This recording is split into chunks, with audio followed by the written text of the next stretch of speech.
If you're a woman in midlife, I bet you have heard, take your calcium for your bones.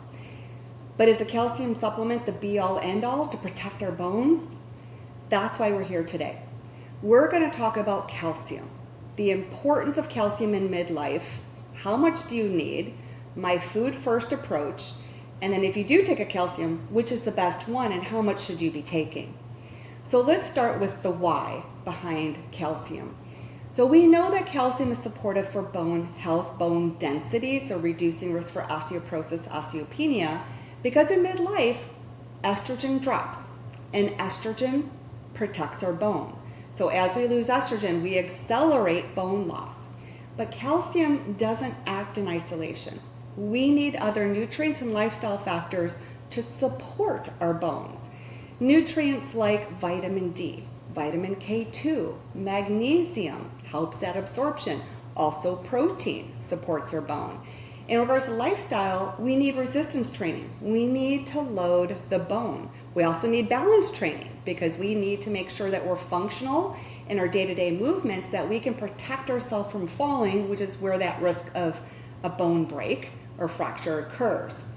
Also reducing our stress, building our stress resiliency, because if we have unresolved chronic stress, stress is catabolic. It breaks our tissues down, including our bone.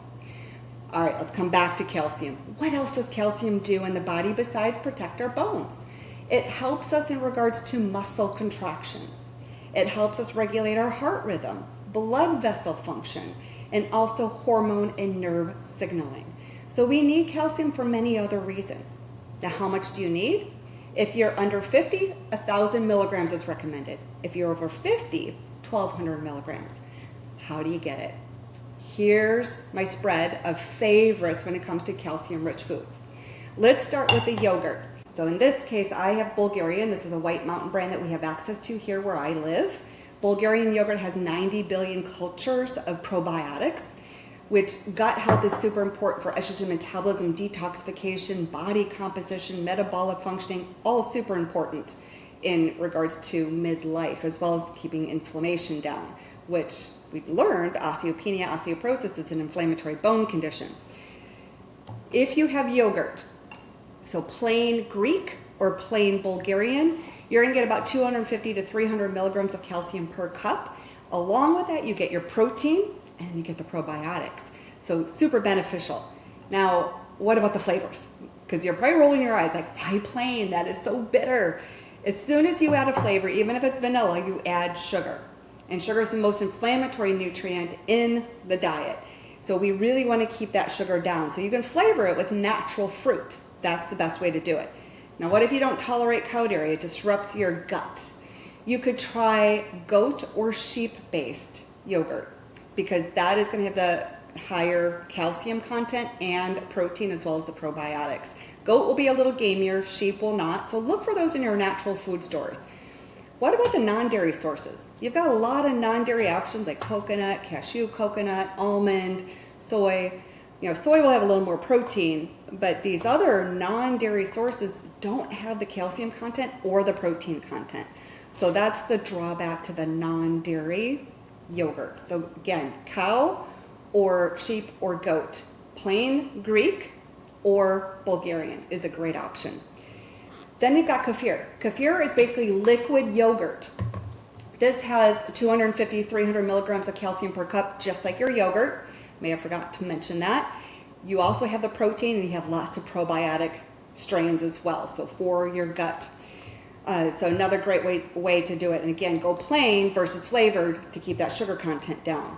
If you can do cow dairy, do cottage cheese. Cottage cheese is a great, easy to digest protein, provided you can digest dairy. And I love this brand because it has a probiotic option. So again, helping the gut. About 250 milligrams for just half a cup. So it adds up pretty quickly. And then cheese. Who doesn't love cheese? So lots of different cheeses. If you're going to get a cow-based, I encourage organic and or grass-fed. And if you can't tolerate cow, they do have goat and sheep-based cheeses. So you're going to get about 300 milligrams of calcium in 1.5 ounces. So a great incentive to add a little bit of cheese, provided you can deal with it. So again, cow sheep, or goat are options. And then last but not least, tofu. Your extra firm or firm is going to give you about 250 milligrams of calcium for half a cup.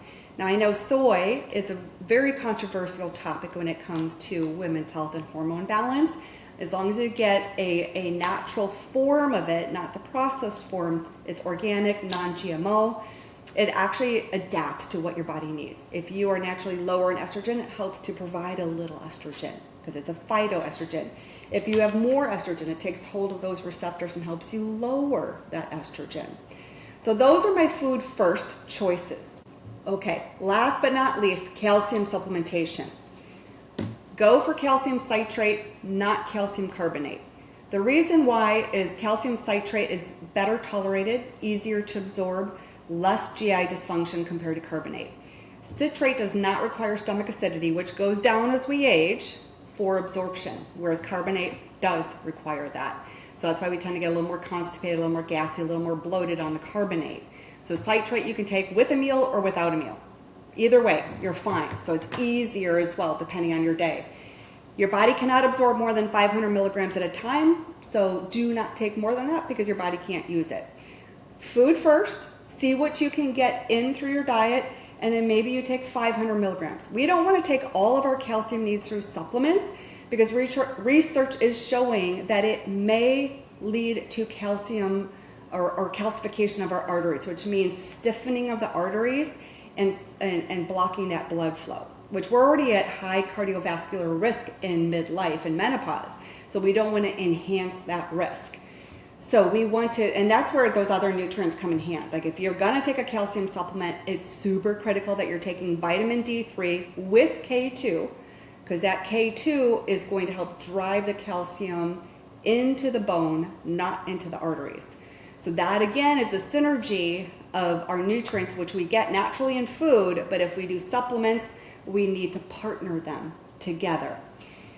So hopefully that helped you understand where do you get calcium in the diet versus supplementation, why it's important, and if this resonates with you, please subscribe to the channel, share this video with another woman that you know that is interested in learning more about calcium. And if you're curious about a more personalized plan about your own calcium needs for health and long-term longevity, drop me a line. I'll leave my contact information in the description below, and I'll see you in the next video.